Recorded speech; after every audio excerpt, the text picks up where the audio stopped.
What up, tube? Alright. It's another lovely Monday night.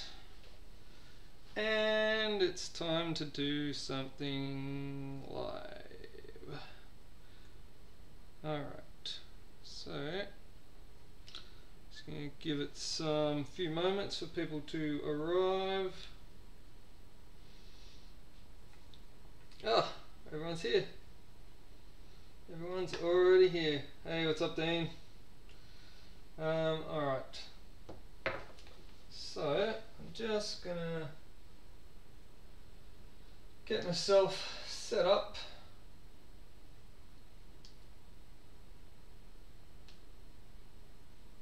While I'm waiting for everyone to arrive.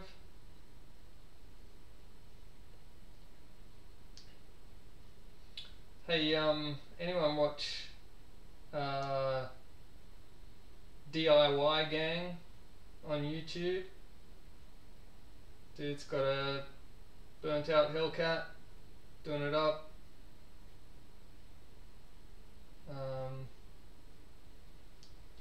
Yeah, I don't know, I've been watching that lately and found that that's pretty interesting to me anyway. You're here to watch some gears get chewed. I'm hoping that no gears are going to get chewed. That's what I'm hoping. So we got a Wells M401 gearbox here. Basically, I'm just putting this together, and I'm going to put a big spring in it. This one, where is it? There. I'm going to put a big spring in it and put it together, and then just sort of go through how to put the spring in it and all that sort of business. It's all assembled, the gearbox. It does have all the good stuff in it.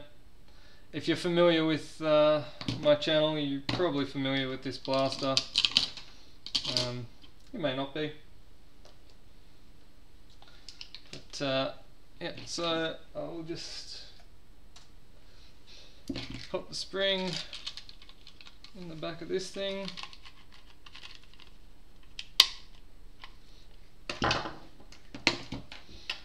Alright. Now, one of the things that I've done with this particular gearbox is I've actually made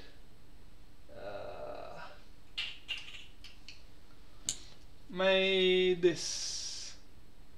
It's a little piece of carbon fiber. If you hold it here, you can see there's a little disc on it as well. And yeah,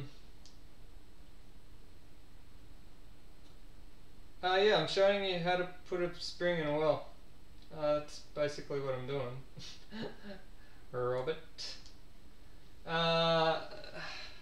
You probably all know how to do it, but the thing is, I've made this piece of carbon fiber plate which actually reinforces the back of the gearbox so that the spring doesn't come shooting out the back of it. Oh, what was the spring rated? It's about, I think it's about a 14 centimeters on low Guido scale. So, I mean, you can traditionally, if this is set up the normal way, you can actually just get the spring out here. However, when I put this reinforcing plate into the back of the receiver here, it completely blocks that off. So you can't do it the traditional way. So just gonna do a run through on how to do it.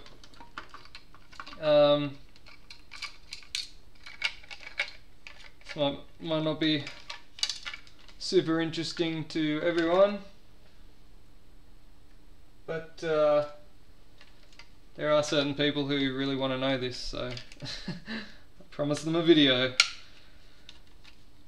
Alright, so basically what I do is I get the gearbox ready, and then I slide the carbon fibre reinforcement plate in the back there and pop it in there. The wires actually run around the bottom of it and then back out the side like that, and then the wharfette plugs in there. Now it's not like super difficult to get it out and change the springs, but basically the deal is that rather than just being able to pop the gearbox out the old-fashioned way, you just got to make sure these wires sit in nicely, and then when you slide this gearbox forward, you can pop it out. You can even just pop it just that much so that you can just angle it up like that, enough to get the 8mm hex onto the back there, spring out, spring in, and the carbon fibre reinforcing plate just sort of sits in there, and then when you pop it back in, it pops back in, and that's all good. So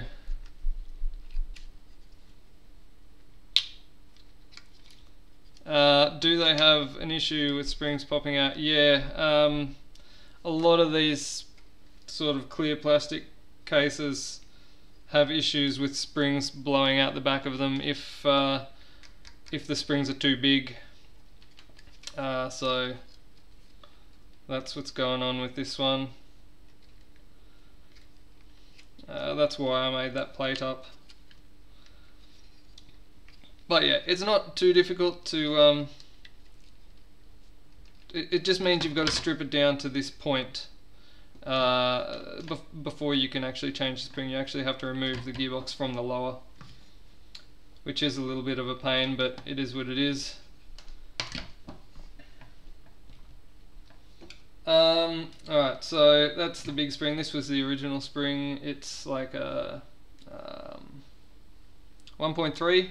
What's in there now is a 1.4. If that is what anyone cares about. You thought you'd finished the wells, put it back together, and then broke a connector to the motor. Rough. I know those feels though, because like, I mean, I got blasters that I swear I've put together and pulled apart 500 times, and this might be one of them. So to get it apart, you'll be doing what I'm doing in reverse. So there's a pin in here, and you just got to knock that out with like a small screwdriver or something like that. I might go to the closer camera. Oh, that ain't it. Whoop. Alright. Alright, so there's your pin. That's got to push in through there, and then you got to push it in through the other side there. And to get it out, you just knock it out there.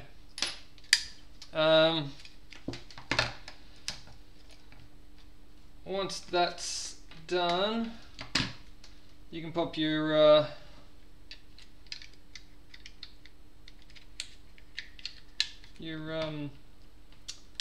magazine catch in, and with it, small screw,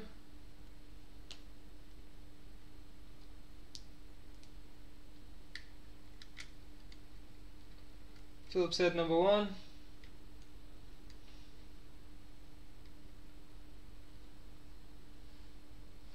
Am I in shot? There we go.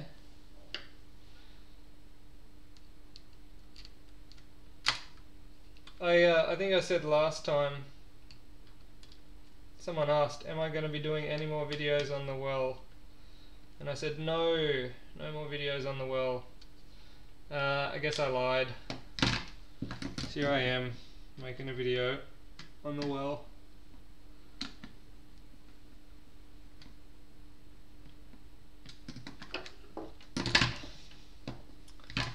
Alright, so one of the annoying things that you always got to remember is this little bolt release catch. Make sure that goes in. Otherwise, if you don't get it in now, basically, it's a real pain to get in any time later. I feel like this is all going along too easily at this point. Something should have been made difficult by now. There is a there's a pin in the back here which goes in there. Now I've found this actually vibrates out after a while, especially at high fire rate. So I've actually drilled a small hole in there and tapped it with like a M3 thread, and then just sort of put a little screw on this side just to stop that pin from backing out. The Gen 9s and pretty much every other blaster have a standard screw that does that, so it's not an issue with those. For whatever reason, the Wells does not.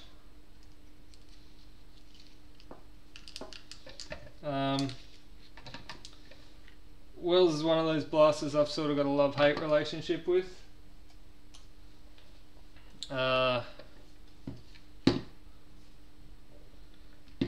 Probably just because of the amount of times that I've pulled them apart. The screw is a Phillips head screw. There's 2 of them that go in the bottom of this.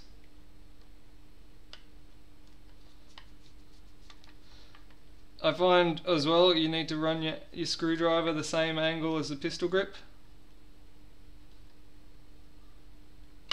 If you try to get it in any other angle, it's just, you can make life difficult for yourself.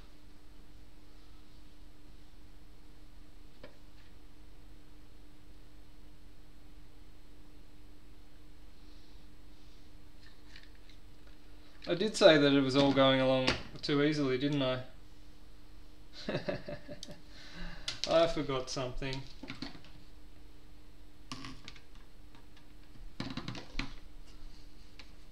So, there was one little screw there. My bad, guys. These things happen. Fortunately, I realised before I got too far into it, and it's not too hard to go back.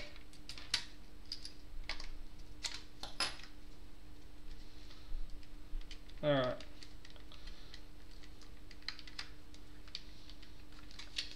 So there's a one little black screw which lives just behind that annoying blue wire. It's a number 1 Phillips and it lives in there. And generally you have to move that little wire tab out of the way to get to it. And That's probably why I overlooked it, because that wire tab was in the way. Anyway, all good. Sorted without too much drama. Alright. Pop this pin back in.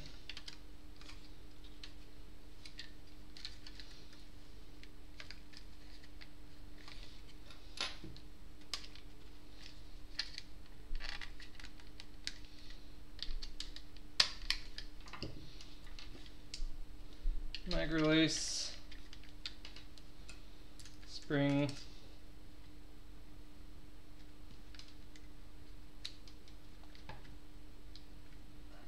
so what's everyone else up to on a Monday night?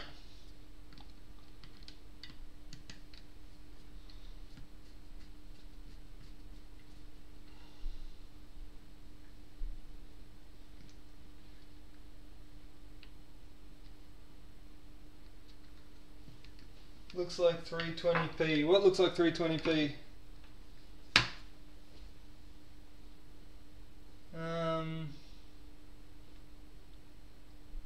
The video quality, is my video quality crap, is it? Oh well, I don't know that there's much I can do about that on a live stream.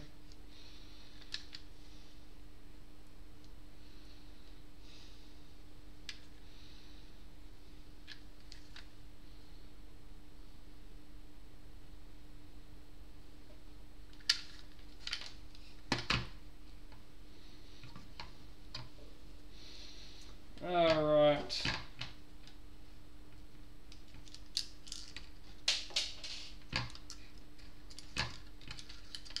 That's the sound of that screw falling onto the floor.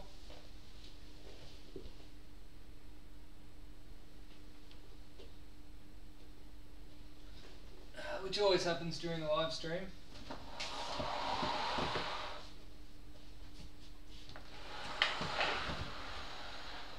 I remember last time I dropped a screw on the floor during the live stream. I had to kill the live stream because I was sitting there looking for a screw forever. Fortunately, this one didn't go too far. Interestingly, the last time that happened, the screw landed under my tripod. So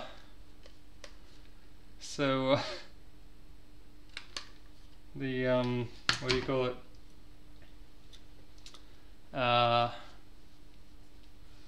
as soon as I stopped the stream and packed away the tripod, I'm like, oh look, there's the screw.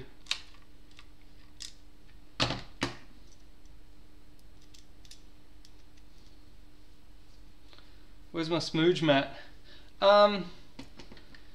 Someone was saying that it makes it more difficult to see the blaster and the parts and stuff.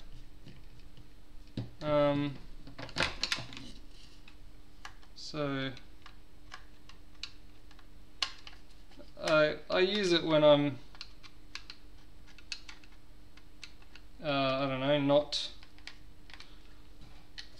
filming, just when I'm doing blasters.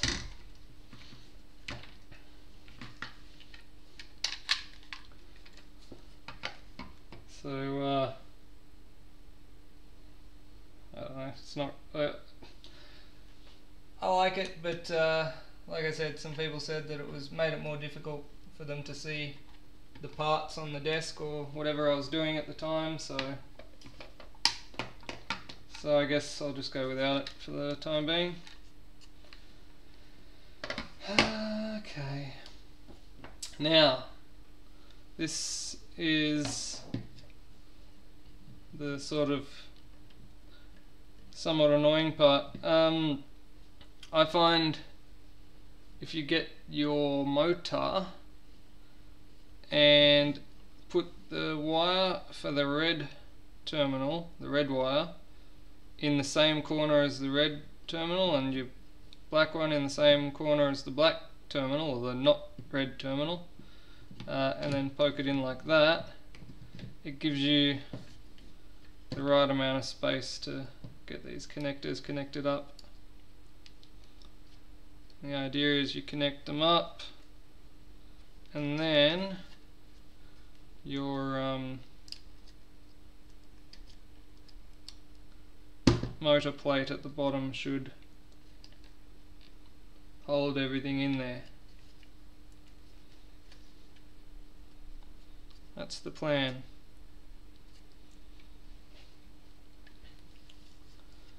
Alright, so now,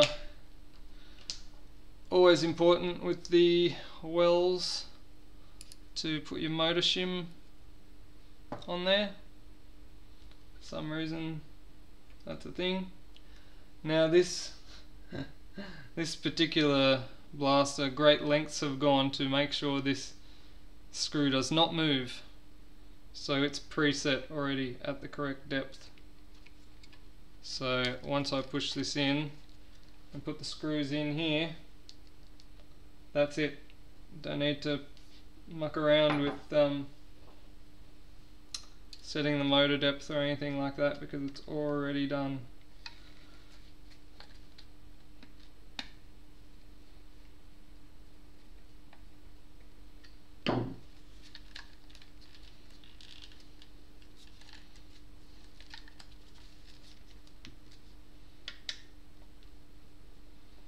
Although, just want to make sure that none of the wires are getting caught.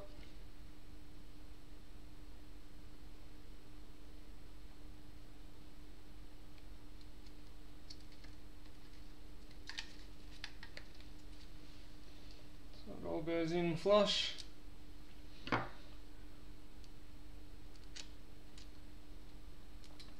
The well kit from Gel Mod spring seems too long. Won't stay straight inside the gearbox. I'll tell you what the problem with that kit is. The plunger is a Gen 8 style plunger, and the Gen 8 style plunger is about, I think, about 21 and a bit millimeters wide, depending on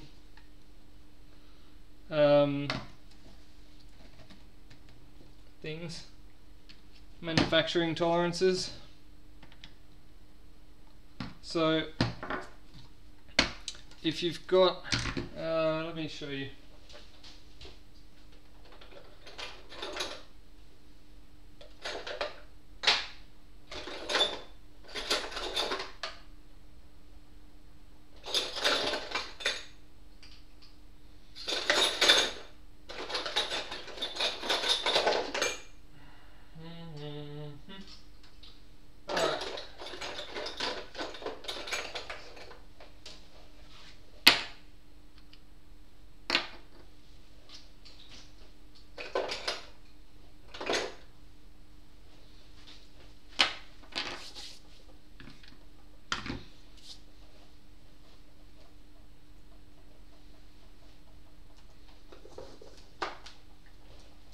So here I have a Gen 8 plunger, and here I have a Wells plunger, and here I have an upgraded plunger for Gen 8.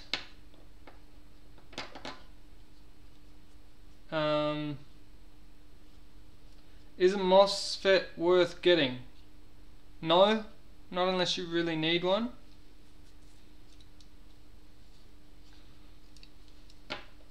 So anyway, so this is a Gen 8.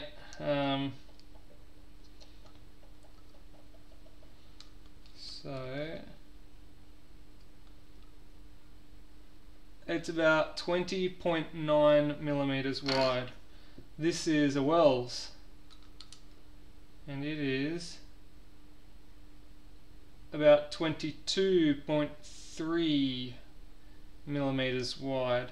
So the Wells is a good millimeter wider. Now you can't buy an upgraded Wells plunger, they just don't exist. What you can buy is an upgraded Gen 8 plunger, which is kind of roughly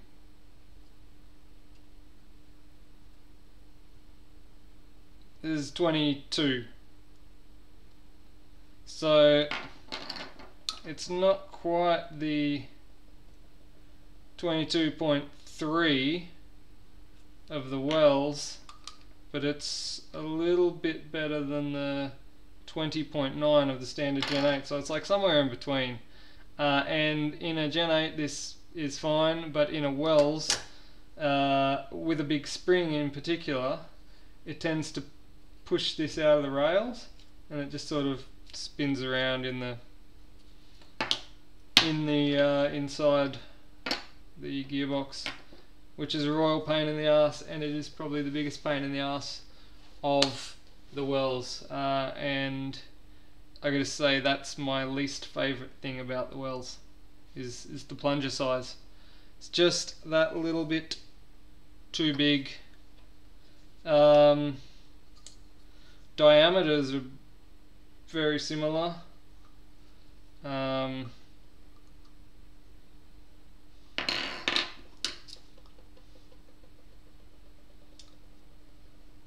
23.3 on the head diameter.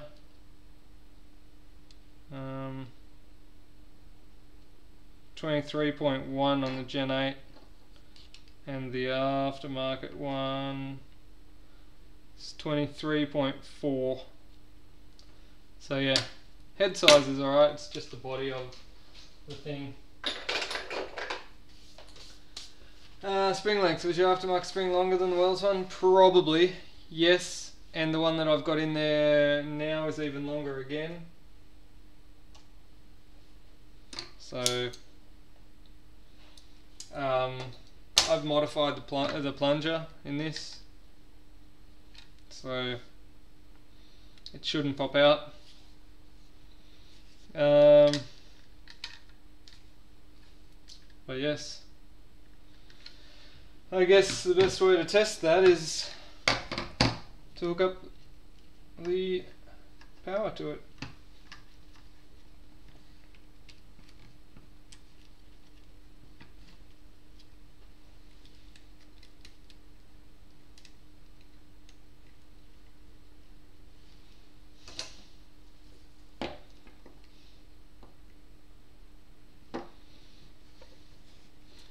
Alright, moment of truth.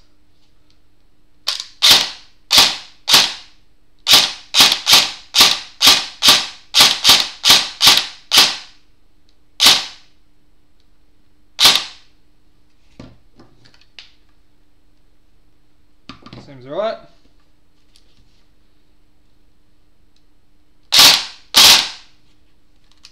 Alright, cool.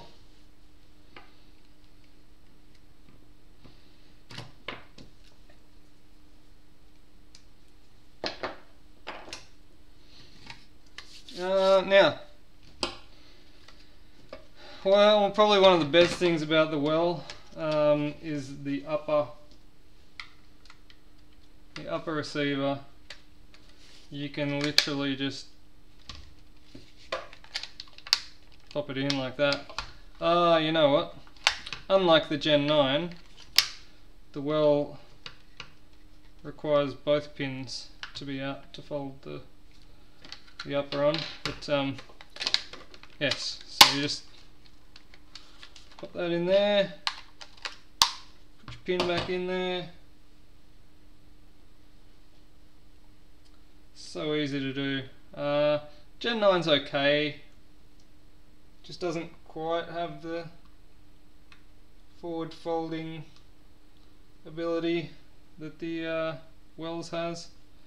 That's something nice about it, I guess. I think you're taking a tooth off the sector gear and adding a bearing type spring retainer. The bearing type spring retainer will definitely give you a little bit of a little bit more FPS because of the thickness of the bearing. It's supposed to be able to help the spring spin around and not like get twisted up, which is kind of what causes it to bend and flop around in there as well. Whether or not it does that is open for debate. Yeah, I don't know. I suppose we want to chrono this, don't we? Everyone wants to chrono, everyone wants to see the power. One thing I don't really have is a whole lot of ammo right now.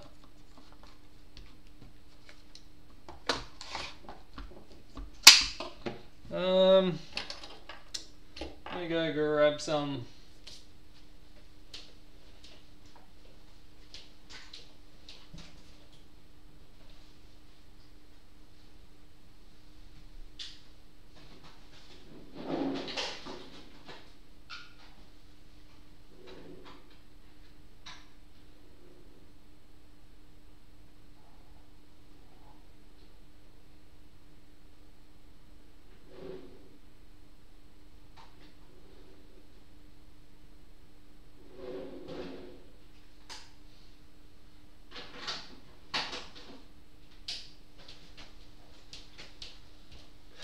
Alright then. Now we've got to engage the technology.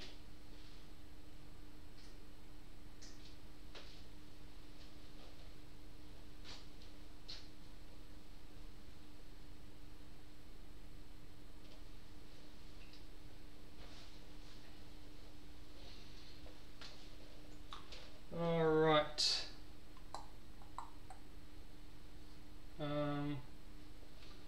Usually have some blue tack kicking around here for this exact purpose. That's how high tech I am. High tech enough to use blue tack.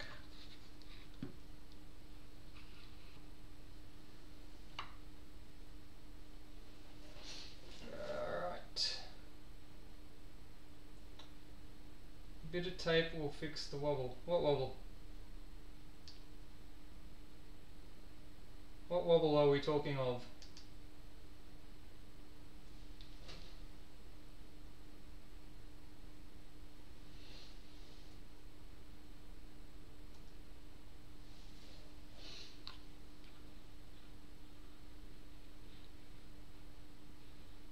Something along those lines. Oh, that wobble. Yes. Alright.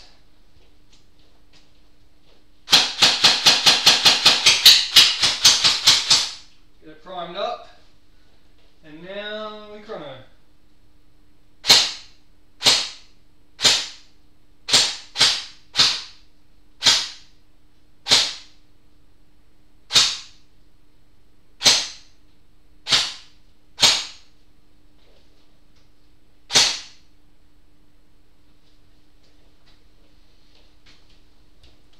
Alright, so my aim was around the 300 mark with this, and yeah, that's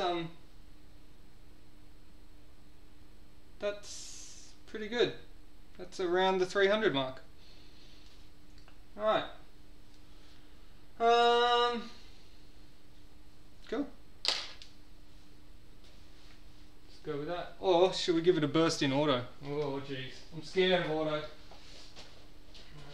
Here we go.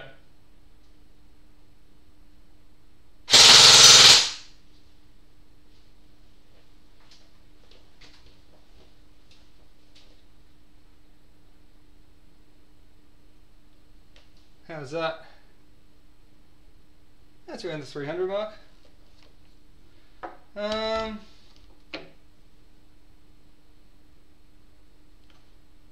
Yeah, I don't know what more there is to say there.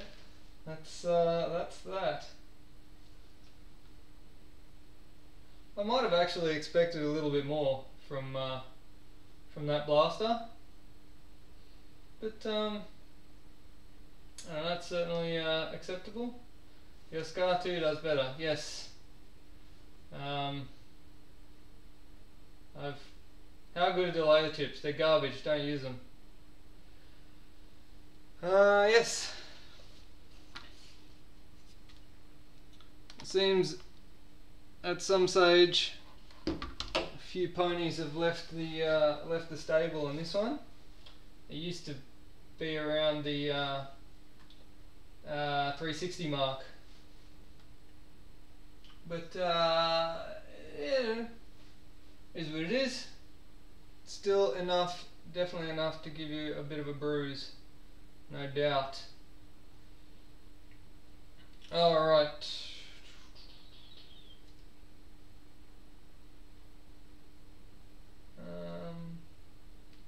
How do I? Alright, there we go. Alright, and to change the spring, you just do the exact opposite of what I just did. Take it all apart, and I mean the main trick is when you take this off, you've got to just pop this gearbox out a little bit to get past the carbon fibre piece that holds the back in there. Alright, I think that is what I'll call a night. What does your scar to do, Dave Barnes?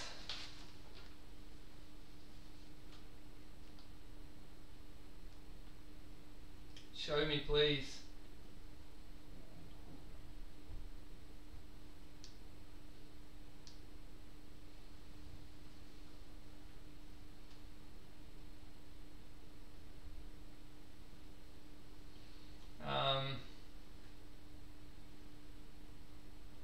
Let me just have a look.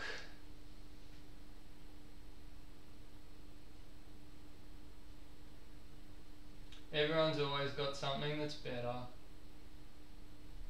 Bigger isn't always better though, because generally anything, I think anything over about 300 is, you can go up to 350 I think, but higher than that is just a bit of a waste of time and energy.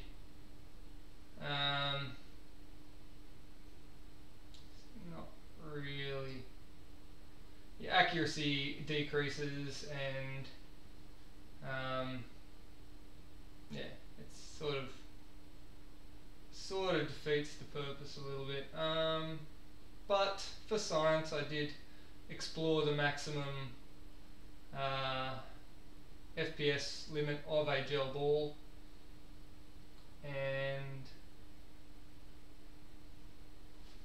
I did make a video somewhere. Somewhere I made a video. Yes, here we go. This is the video.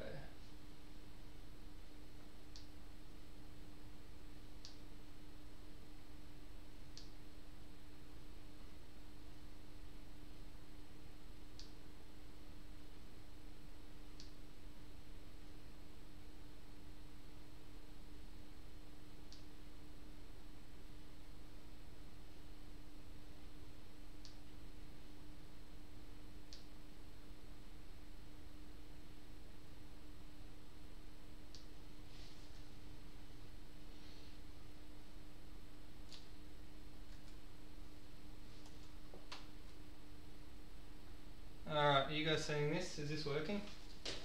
I need to check my own live stream to see if this works, because I'm a little bit behind the 8-ball on screens and monitoring right now.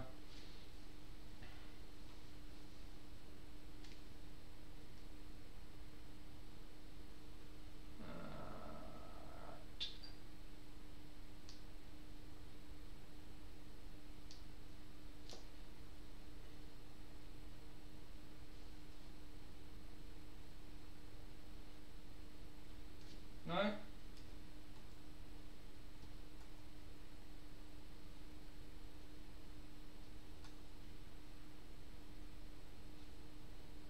Oh, hang on. What screen am I on?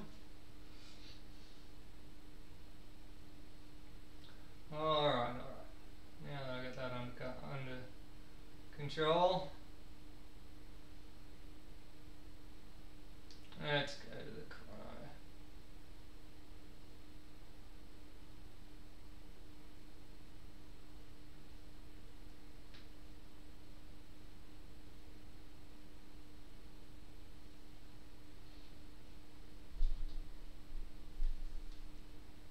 Oh, I did a 421. Shall we leave it there? We'll leave it there. We don't want to see any more of that shenanigans, do we? Alright. Alright.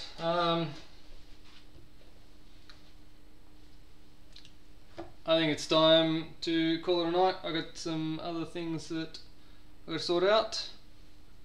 But it's been fun. Thanks for coming. Don't forget to buy me a coffee, purchase me a coffee. There's a link. There should be a link down below. And I will catch you on the next one. Peace.